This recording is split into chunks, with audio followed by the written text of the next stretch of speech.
یہ قربانی حضرت ابراہیم کا طریقہ ہے. حضور نے اگرچہ نبی پاک کی اپنی سنت تھی، یہ بھی کہہ سکتے تھے سنتی و سنت ابیکم ابراہیم، میری سنت ہے اور تمہارے باپ ابراہیم کی سنت ہے. یہ نہیں فرمایا. جب صحابہ نے کہا قربانی کیا ہے، فرمایا سنت ابیکم ابراہیم، یہ تمہارے باپ ابراہیم کی سنت ہے. ہر صاحب نصاب پر قربانی واجب ہے. جو زکوٰۃ کا نصاب رکھتا ہو اس پر قربانی واجب ہے، یعنی ضروریات سے زیادہ اتنے پیسے جتنے پیسوں سے زکوٰۃ فرض ہوتی ہے، اتنے پیسے جس آدمی کے پاس قربانی سے پہلے آ جائیں اس آدمی پر قربانی کرنا واجب ہے. بکرا، چھترا، دمبا 1 سال کا یا دمبا 6 مہینے کا ہو پر اتنا بڑا محسوس ہوتا ہو کہ لگے کہ 1 سال کا ہے، اس کی قربانی ہو سکتی ہے. جانور میں کوئی عیب نہیں ہونا چاہیے، اتنا کمزور نہ ہو کہ ذبح جہاں اسے کرنا ہے وہاں وہ چل کے جا نہ سکے، اتنا کمزور جانور نہ ہو، اس کے اندر بظاہر کوئی اتنا بڑا نقص نہ پایا جاتا ہو، کانا نہ ہو، لنگڑا نہ ہو، کوئی اس کی ہاتھ نہ کٹے ہوئے ہوں، ایسا نقص جو واضح ہو. بکرا 1 سال کا، گائیں اور بھینس یہ 2 سال کی، اونٹ 5 سال کا.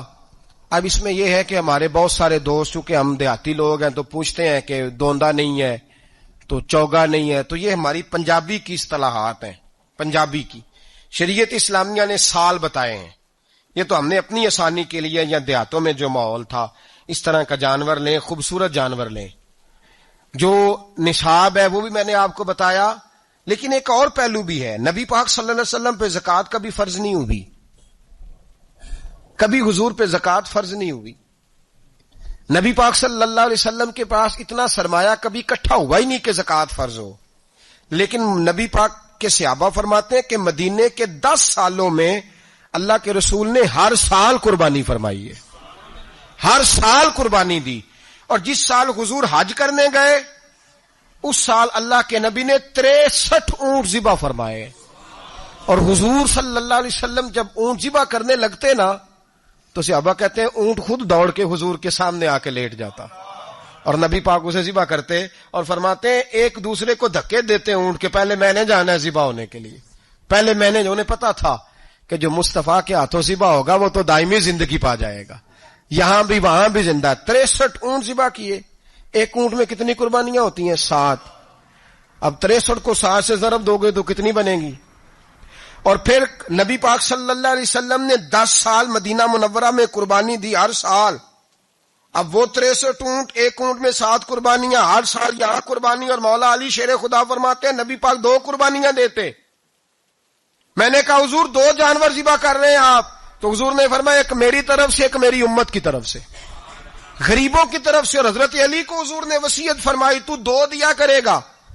یا رسول اللہ صلی اللہ علیہ وسلم میں غلام ہوں، خادم ہوں. حضور نے فرمایا علی ایک تو نے اپنی دینی ہے، ایک میری طرف سے دینی ہے. 2 قربانیاں. مولا علی نے بھی ساری زندگی 2 قربانیاں دی. حضرت علی بھی مال کے نصاب نہیں تھے، اپنا مکان ہی نہیں تھا، کوئی کاروبار نہیں تھا، کئی دن فاقے رہتے تھے، پر قربانیاں کتنی دیتے تھے؟ 2. ہمارے پاس ویسے اگر سسرال میں، میکے میں، کزنوں میں کچھ شادی ہو جائے تو 50-60 ہزار کا خرچہ برابر ہے، وہ پکا ہے. اور قربانی کی باری غریب ہو گئے، سارے ہی غریب ہو گئے. کہتے نہیں یہاں مشکل ہے. او خدا کے بندے، اللہ کے ساتھ تجارت کر، اس کے رستے میں 1 دے گا، رب تجھے 70 گنا اضافہ کے ساتھ عطا فرمائے گا. قربانی مال کے نصاب پہ ہے. کوشش کیا کریں کہ اللہ کے رستے میں جب دینا ہو پھر لیت اللہ سے بچیں، خوبصورت جانور لائیں. جن کو اللہ نے توفیق دی ہے ان کے لیے نصیحت ہے، جن کو اللہ نے توفیق دی. میں نے اپنے حضرت صاحب کو دیکھا ہے، وہ کہتے تھے کئی جانور اللہ نے بڑا نوازا ہے. کہتے ایک میرا ہے، ایک میرے ماں کا، ایک میرے باپ کا ہے، ایک میرے فلاں استاد صاحب کا، ایک میرے پیر صاحب کا ہے.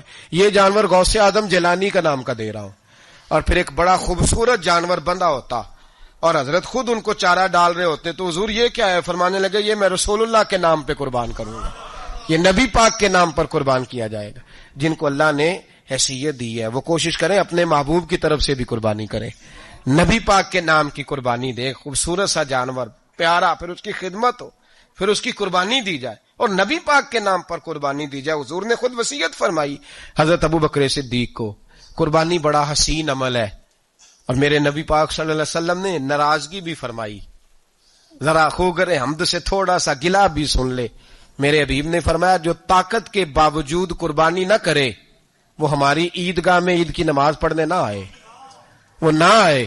اور یا رسول اللہ جو کرے گا، فرمایا قربانی کے جانور کا خون کا قطرہ بعد میں زمین پہ گرے گا، اللہ اس کے سارے گناہ پہلے معاف فرما دے گا، اللہ اس کے سارے گناہوں کو بخشے گا.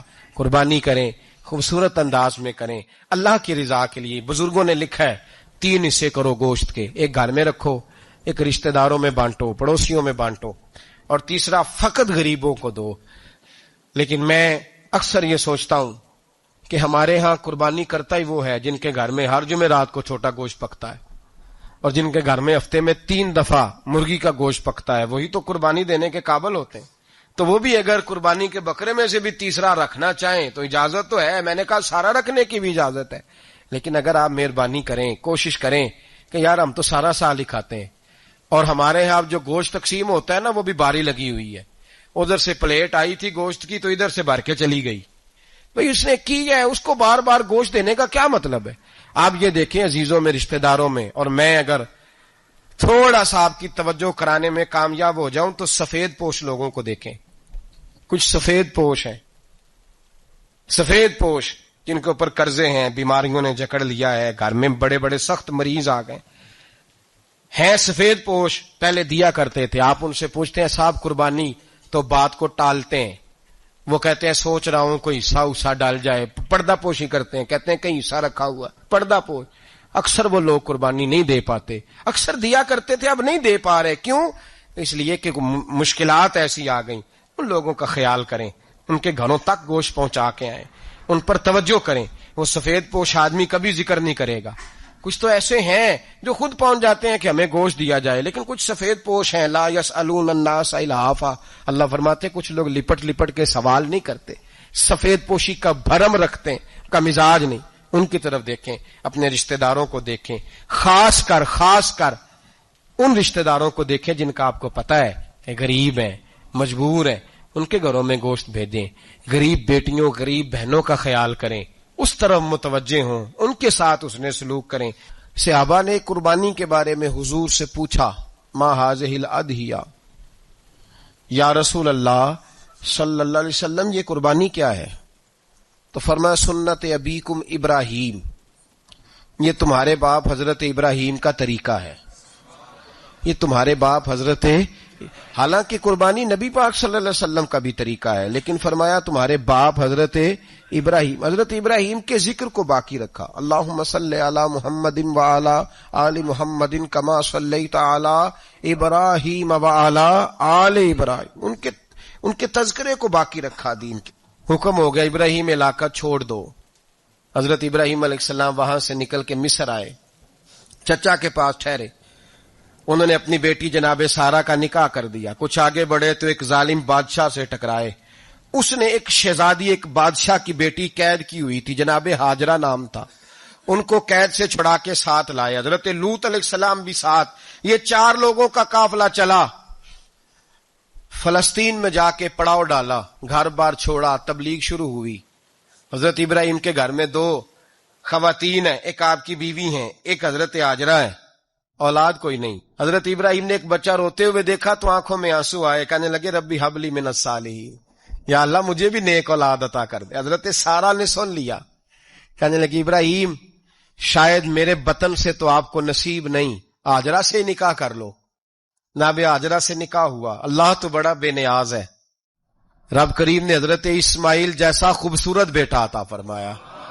بیٹا کالا سیاہ بھی ہو تو سینے کی ٹھنڈک ہوتا ہے، پر یہ تو وہ بیٹا ہے جس کی پیشانی میں نور محمدی چمکتا ہے صلی اللہ علیہ وسلم. حضرت سیدنا اسماعیل علیہ اتنے خوبصورت. اب جس بیوی کے ہاں بیٹا تھا، بیٹھنا اٹھنا بھی زیادہ اس کے پاس، آنا جانا بھی اس کے پاس، توجہ ادھر ہو گئی. جناب سارہ رشک کرنے لگی. ایک دن کہنے لگی اسے چھوڑ آ جنگل میں، وادی غیر ذی زرع، مکے کے پاس. حضرت سیدنا ابراہیم علیہ السلام 2 کلو کھجوریں 1 مشکیزہ پانی کا دے کر کے، اور وہاں بٹھایا آپ نے اپنے بچے کو اور اپنی زوجہ جناب ہاجرہ کو، اور بٹھا کر کے واپس پلٹنے لگے تو حضرت ہاجرہ سلام اللہ علیہ نے آواز دی، کہا ابراہیم کس کے سہارے پہ چھوڑ کے جا رہے ہیں؟ جہاں آب زمزم کا کنواں ہے نا، جو لوگ گئے ہیں جنہوں نے صفا مروہ کی صحیح کی ہے، صفا مروہ سے باہر نکلے نا، سرکار کی ولادت کا مقام ہے، اس جگہ پہ آب زمزم کا کنواں تھا، وہاں حضرت سیدنا ہاجرہ کو بٹھایا، کوئی چیز نہیں، کوئی درخت نہیں، کوئی کھیت نہیں، کوئی پانی نہیں، کوئی کنواں نہیں، وہاں بٹھایا اور بٹھا کر کے نکلنے لگے تو جناب ہاجرہ فرمانے لگی ابراہیم کس کے سہارے پہ چھوڑ کے جا رہے ہو؟ کہنے لگے اللہ کے سہارے پہ۔ تو پاک باز بی بی نے ایک لفظ پوچھا، کہا ابراہیم یہ میرے رب کا حکم ہے، یہ میرے، بس جن کا عقیدہ توحید مضبوط ہو ان کے لیے ایک جملہ کافی ہوتا ہے، یہ میرے اللہ کا حکم ہے۔ تو جناب ابراہیم علیہ السلام فرمانے لگے ہاجرہ ہاں رب کا حکم ہے۔ جب یہ لفظ کہے تو چاہیے تھا نا حضرت ابراہیم تسلی دیتے، تو بی بی صاحبہ تسلی دینے لگی، عرض کرنے لگی ابراہیم اگر اللہ کا حکم ہے تو پھر آپ ہماری فکر نہ کرنا، اگر یہ رب کا حکم ہے تو پھر ہماری فکر نہ کرنا، جس رب نے ہمیں یہاں تک پہنچایا ہے وہ ہمیں کبھی بھی ضائع نہیں فرمائے گا، پھر فکر نہ کرنا۔ حضرت ابراہیم آ گئے، بات آپ نے سنی ہوئی ہے، اشارہ کرنا مقصود ہے۔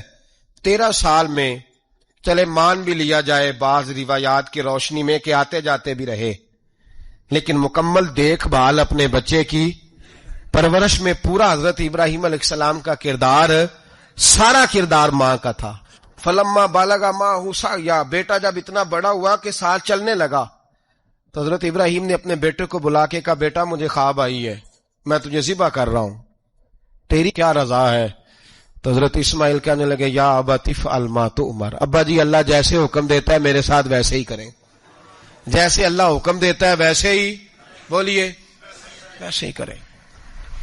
حضرت ہاجرہ کو کہا کہ ایک دوست نے دعوت کی ہے تو وہاں جا رہے ہیں، بی بی مطمئن ہے، تفصیلات کی ضرورت نہیں، ختم بات، اعتبار ہے، مطمئن ہو گئی۔ شیطان پیچھے سے آیا اماں کے پاس، ذرا تھوڑی دیر کے لیے تصور جمائیے، یہاں تو پڑوسن آ کے کوئی بات بتا دیتی ہے خاوند کے بارے میں تو کئی مہینے جھگڑا جاری رہتا ہے، پڑوسن محلے دار۔ شیطان نے آ کے بتایا لفظ کیا ہے؟ کہا حاجرہ تمہیں پتا ہے کہاں جا رہے ہیں؟ کہا دوست کی دعوت میں۔ تو کہنے لگے دوست کون ہے؟ رب کریم، اور ابراہیم کا خیال ہے کہ اس رب نے مجھے حکم دیا ہے کہ میں ذبح کروں۔ تو حضرت ہاجرہ کہنے لگی کبھی باپ بھی بیٹا ذبح کرتے ہیں؟ شیطان کہنے لگا ان کا خیال ہے کہ ان کے رب نے حکم دیا ہے۔ تو جناب ہاجرہ فرمانے لگی اگر رب نے حکم دیا تو پھر تو مجھے شیطان لگتا ہے، تو مجھے شیطان لگتا ہے۔ کا کیا مطلب؟ فرمانے لگی اگر رب کریم کا حکم ہے تو میرے پاس ایک اسماعیل ہے، اگر 1000 بھی ہوتے میں سارے اللہ کے راستے میں پیش کر دیتا، دے دیتی، مالک کا ہی تو ہے سارا کچھ، اسی کا ہے، اس میں لیت اللہ کی کیا گنجائش؟ حضرت سیدنا ابراہیم علیہ السلام نے بیٹے کے حلق پہ چھری رکھ بھی دی اور چھری چلا بھی دی، رکھ بھی دی، اور وہ تو اللہ کریم نے فرمایا یا ابراہیم قد صدقت الرؤیا، ابراہیم تو نے خواب سچا کر دکھایا ہے، وہ قیامت تک تیرا نام رہے گا۔ حضرت ابراہیم نے وطن بھی دیا، جان بھی دی، بیٹا بھی، اللہ کریم نے دمبے دیے، فرمایا یہ فدیہ ہے۔ اب یہ قربانی قیامت تک حضرت ابراہیم کے طریقے کے مطابق جاری ہے۔